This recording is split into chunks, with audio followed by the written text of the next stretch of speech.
పుష్ప సినిమాలో ఉన్నటువంటి డైలాగ్ ఏదైతే ఉందో ఇప్పుడు తెలుగు రాజకీయాల్లో మొత్తం సంచలనంగా మారిందని చెప్పాలి. ఏదైతే ఆ యొక్క పుష్ప సినిమాలో రప్ప రప్ప అనే డైలాగు ఇప్పుడంతా కూడా ఏదైతే దీన్ని మాజీ సీఎం ఎవరైతే ఉన్నారో వైఎస్ జగన్ మద్దతు తెలుపుతూ ఈ విధంగా మాట్లాడడం కూడా సరైనది కాదంటూ కూటమి నేతలు అయితే మండిపడుతున్నారు. దీనిపై సీనియర్ నాయకులు అలాగే రాజమండ్రి రూరల్ ఎమ్మెల్యే బుచ్చి చౌదరి గారు మాట్లాడారు. ప్రస్తుతం మాట్లాడే ప్రయత్నం చేద్దాం. సార్ చెప్పండి, ఏ విధంగా చూడాలి ఈ యొక్క కామెంట్స్ అందరూ కూడా మద్దతు తెలుపుతున్నారు అన్నారు, మీరు కూడా మాట్లాడిన పరిస్థితి ఏ విధంగా చూడాలంటారు? జగన్మోహన్ రెడ్డి మాజీ ముఖ్యమంత్రి, ప్రతిపక్ష నాయకుడిగా ఉన్న వ్యక్తి ఇవాళ ఏం మాట్లాడాడు? గంగమ్మ జాతరలో పొట్టేలు తరలు నరికినట్టుగా నరకుతాము అని చెప్పాడు. నరుకుతాము అని చెప్పాడు. అవునా కాదా?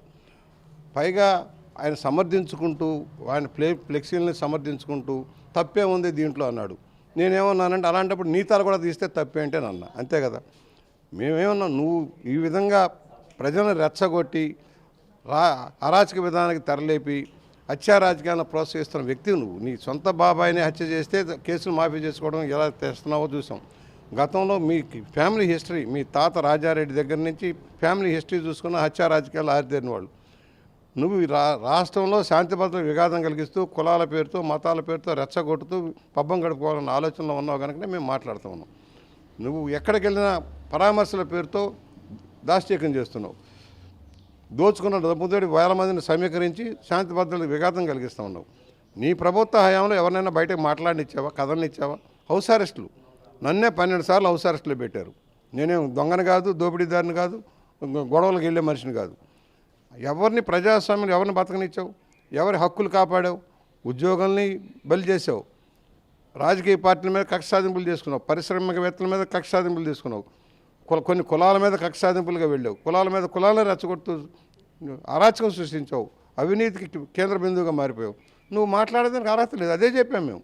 నువ్వు అన్నావు కనుక ఏదైతే నీ కార్యకర్తలు పెట్టిన పరిస్థితి తప్పే ఉంది, తలకాయలు తీస్తే తప్పే ఉంది అంటే నీ ఉద్దేశం ఏంటి? తలకాయలు తీస్తాను, నేను అధికారంలోకి వస్తున్నా, మీ అందరు తలకాయలు తీస్తాను, సిద్ధంగా ఉండని చెప్పాలా? నువ్వు అసలు ప్రజాస్వామ్యంలో ప్రజల మధ్య ఉండడానికి అర్హుడమేనా అని అడుగుతా ఉన్నావు. ప్రజాస్వామ్య హక్కులకి రాజ్యాంగ హక్కులకి విఘాతం కలిగిస్తున్నావు కనుకనే నీ మీద తగిన చర్యలు తీసుకోవాలని మేము డిమాండ్ చేస్తున్నాం. దాంట్లో తప్పేం లేదు. చోటా మోటా నాయకులు ఏం మాట్లాడినా ఒక్కరికరిస్తే నేనేమన్నా నువ్వు తలకాయలు తీస్తే తప్పేముంది అన్నావు కనుక నీ తలకాయ తీస్తే తప్పేముంది అని అన్నావు. నువ్వు అన్నావు కనుక నేను అనాల్సి వస్తుంది. కుటుంబ నాయకుల మీద వైసీపీ నాయకులు కూడా మండిపడుతున్నారు. అంటే ప్రధానంగా మీరు ఆ విధంగా మాట్లాడడం సరైనది కాదంటూ కూడా జక్కంపూడి రాజా అంటున్నారు. గతం ఎన్నికల సమయంలో మహిళలు కూడా ఆయన్ని అడ్డుకున్నారని చెప్పేసి మాట్లాడి. ఎవడు అడ్డుకున్నాడు? నీ పార్టీ వాళ్ళు అడ్డుకోవడానికి ప్రయత్నం చేస్తే నువ్వు అధికారంలో ఉన్నావు కనుక నువ్వు వాళ్ళు అడ్డుకోవడానికి ప్రయత్నం చేసావు. ఏమైంది? నువ్వు ఎందుకు ఓడిపోయావు? 38,000 ఓట్లు మెజార్టీకి ఎందుకు ఓడిపోయావు? ఒకసారి ఎమ్మెల్యే అయిపోయావు. నువ్వు నీ చరిత్ర ఏంటి? రాజానగర్ నియోజకవర్గంలో దోపిడీ కేంద్ర బిందుగా మారావు. చెరువులు కుంటలు కొండలు కొట్టేశారు కనుక నింటికి సగనంపారు. నీకు అర్హత ఉందా మాట్లాడేదానికి? కథలేరా? ఎవడే రా? కథలు లేకుండా ఏం చేస్తావు? సత్తా చూపిస్తాను రండి. ఏం ఆషామాషి అనుకుంటున్నారా? ఇంటికి గడప దాటనీరంటే నీ శక్తి, నీ తాతమ్మ శక్తి కూడా సాలదని కూడా హెచ్చరిక చేస్తా ఉన్నావు. అంటే జగన్ ఆ విధంగా నరికేస్తాం, లేపేస్తాం అనే మాటలు మీరు మాట్లాడిన మాటల్లో జగన్ ఫోటోలు పెడతాం, ఆ ఫోటో టచ్ చేసి చూడు ఆయన కాదని ఆయన మాట్లాడుతున్నారు.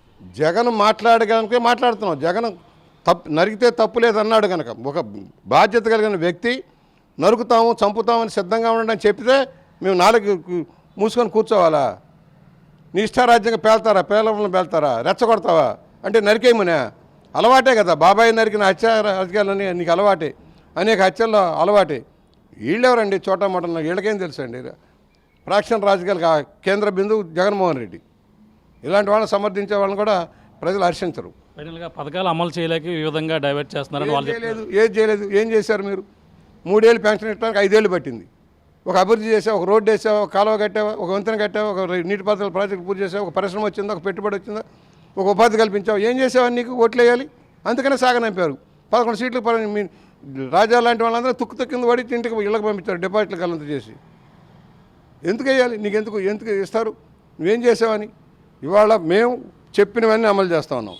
ఒకటి, పెన్షన్ 4,000 రూపాయలు చేసి పాత రోజులు కూడా కలిపి మరి లెక్క ఇచ్చేసి ఇవాళ 67 లక్షల మందికి పెన్షన్ ఇస్తా ఉన్నాం. 1వ తారీఖు కల్లా పెన్షన్ వెళ్తూ ఉంది. అమ్మ తల్లికి వందనం కింద 67 లక్షల మందికి ఒకేసారి 15,000 రూపాయలు ఇస్తూ 2,000 రూపాయలు స్కూల్కి, 13,000 తల్లికి ఇచ్చాం. ముగ్గురున్నా, నలుగురున్నా, ఇద్దరున్నా, ఎంతమంది బిడ్డలున్నా కూడా 15,000 రూపాయలు లెక్క కట్టి ఇచ్చాం. నువ్వు ఇచ్చావా? ఒక్కళ్ళకి కూడా ఇవ్వాల. 42,000 మంది 42 లక్షల మంది ఇచ్చాం, మేము 67 లక్షల మందికి ఇచ్చాం. కనీసం ఇంగిత జ్ఞానం ఉండాలి కదా. ఇవాళ ఏది గ్యాస్ సిలిండర్లు ఇస్తానన్నావు, 3 గ్యాస్ సిలిండర్ మొదలైంది, మొదటిది అయిపోయింది, రెండోది కూడా మళ్ళీ ఇస్తున్నావు. నువ్వు కబ్జా చేయడం కోసం పెట్టిన ల్యాండ్ టైటిల్ యాక్ట్ రద్దు చేసాం. ఇవాళ 1వ తారీఖు జీతాలు ఇస్తామన్నాం. ఈ వారంలో మళ్ళీ రైతులకు కూడా రైతు సంక్షోభంలో నుంచి బయటపెట్టడానికి వాళ్ళకు కూడా 20,000 రూపాయలు ఇస్తున్నావు. నువ్వేం చేసావని నీకు ఓట్లు వేయాలి? దోచుకున్నావు. 10 లక్షల కోట్లు అప్పు చేసి ఏం చేసావు? ఒక రోడ్డు వేసావు, కాలువ కట్టి, పంచాయతీ నిధులు పట్టుకుపోయావు. దళిత సంక్షేమం లేదు, బలహీన వర్గాల సంక్షేమం లేదు, మైనార్టీ సంక్షేమం లేదు. ఏ సంక్షేమం చేయకుండా సంక్షోభంలో నెట్టిన నీకు ఇంకా మాట్లాడే అర్హత లేదని హెచ్చరిక చేస్తాను. సీనియర్ నాయకులు క్షమాపణ చెప్పాలి, ఇది ఒక మాటలు వెనక్కి తీసుకోవాలని జక్కంపూడి రాజా అంటున్నారు. ఎలా అంటారు? ఆయన ఏంటి ఇంటికి పంపించారు, ఆయనకి మనం సమాధానం చెప్పాల్సిన అవసరం లేదు. What is he? Nothing but. Thank you sir. చూస్తున్నా ఇది పరిస్థితి. ఏదైతే ఆ యొక్క డైలాగ్ అయితే మొత్తం రాజకీయ దుమారాన్ని రేపుతుంది. అదే జగన్మోహన్ రెడ్డి ఈ విధంగా దాన్ని సమర్థించారు కాబట్టి ఆ డైలాగులను ఏదైతే గంగమ్మ జాతరలో ఏదైతే మాట్లాడిన మాటలు ఏవైతే ఉన్నాయో దాన్ని అయితే సమర్థించడం, ఆ యొక్క ఫ్లెక్సీలు పెట్టుకుని ఈ విధంగా చేయడం కూడా సరైనది కాదని చెప్పడం నేపథ్యంలోనే మేము దానికి ధీటుగా మేము కూడా సమాధానం ఇచ్చాము. ఆయన ఏదైతే మద్దతు తెలిపారో అది సరైనది కాదని మేము చెప్పుకొచ్చినప్పటికీ ఆయన్ని ఈ విధంగా కామెంట్ చేయడం అయితే అతను లేపేస్తాం, ఏదైనా తలలో తీసేద్దాం, అతను ఆ విధంగా మాట్లాడే అటువంటి ఫ్లెక్సీల ప్రదర్శన సమర్థించారు కాబట్టి మేము ఈ విధంగా మాట్లాడామంటూ కూడా బోరెడ్లో చేసేదైతే చెప్పుకొస్తున్నారు. ఏదేమైనా జక్కంపూడి రాజా చేసినటువంటి వ్యాఖ్యలు మేమేమి వెనక్కి తీసుకోమంటూ కూడా ఆయన ఎంతకు చెప్పుకొస్తున్నారు. ఏదైతే ప్రధానంగా గతంలో మమ్మల్ని ఎవరు కూడా వాళ్ళ మనుషులే కావాలని ఉద్దేశపూర్వకంగా అన్నారు. గత రాజనగరం నియోజకవర్గంలో కూడా తను ఓడించి తీరారు కాబట్టి అతను ఒక్కసారి ఎమ్మెల్యే అవ్వడం సరైనది కాదు, అది ఓడించి తీరారని కూడా ఆయనంతా కూడా సీనియర్ నాయకులు ఎవరైతే ఉన్నారో గోరెట్ల బుచ్చచౌదరి గారు చెప్పుకొస్తున్నారు. ఏదేమైనా ఈ యొక్క దుమారం అయితే రేపుతుంది.